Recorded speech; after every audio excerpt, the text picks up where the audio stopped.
നമ്മുടെ നാട്ടില് വയസ്സായ അമ്മൂമ്മമാരും മുത്തശ്ശിമാരും ഒരു കുഞ്ഞ് ജനിച്ച ഉടനെ ആ കുഞ്ഞിനോട് സയന്റിഫിക്കലി തീരെ എവിഡന്റ് അല്ലാത്ത എന്നാൽ ട്രഡീഷന്റെ പേരിൽ മാത്രം ചെയ്യുന്ന കുറച്ച് കാര്യങ്ങളുണ്ട്. അതെന്തൊക്കെയാണെന്നുള്ളത് നമുക്കിന്ന് നോക്കാം. ജനിച്ച ഉടനെ കുഞ്ഞുങ്ങളെ കുളിപ്പിക്കാൻ അമ്മൂമ്മമാർക്ക് ധൃതിയാണ്.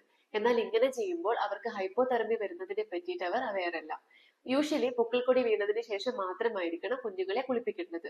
കുഞ്ഞുങ്ങളുടെ ചെവി ക്ലീൻ ചെയ്യാം എന്ന് പറഞ്ഞിട്ട് ചെവിക്കകത്ത് ഓയിൽ ഒഴിച്ചിട്ടും വെള്ളം ഒഴിച്ചും ക്ലീൻ ചെയ്യുന്നത് നമ്മൾ കാണാറുണ്ട്. അതുകൂടാതെ ഓയിൽ ഒഴിച്ചിട്ട് ഒരുപാട് നേരം മസാജ് ചെയ്യുന്ന പേര് പറഞ്ഞ് കുഞ്ഞുങ്ങളുടെ കൈയും കാലും പിടിച്ച് വലിക്കുന്നത്, പിന്നെ കുഞ്ഞിന്റെ കണ്ണിലും പുരികത്തിലൊക്കെ മഷി തേക്കുന്നത്, പൊക്കിൾക്കൊടിക്ക് ഉണക്കം വരാൻ വേണ്ടിയിട്ട് മഞ്ഞൾപ്പൊടി പൊക്കിൾക്കൊടിയുടെ മേലെ തേച്ച് പിടിപ്പിക്കുന്നത്, പിന്നെ ഒരുപക്ഷെ കുഞ്ഞ് വയറുവേദനിച്ചിട്ടൊക്കെ കരയുന്ന സമയത്ത് വയറിന് മുകളിൽ ബ്രസ്റ്റ് മിൽക്ക് തേച്ച് പിടിപ്പിക്കുക. ഇതൊക്കെയാണ് ട്രഡീഷന്റെ ഭാഗമായിട്ട് നമ്മുടെ വീടുകളിൽ പണ്ട് തൊട്ടേ കണ്ടുവരുന്ന ആചാരങ്ങൾ. ഇതിന്റെ ഒന്നും ആവശ്യമില്ലെന്ന് തോന്നിയിട്ടുള്ളവരാണോ നിങ്ങൾ?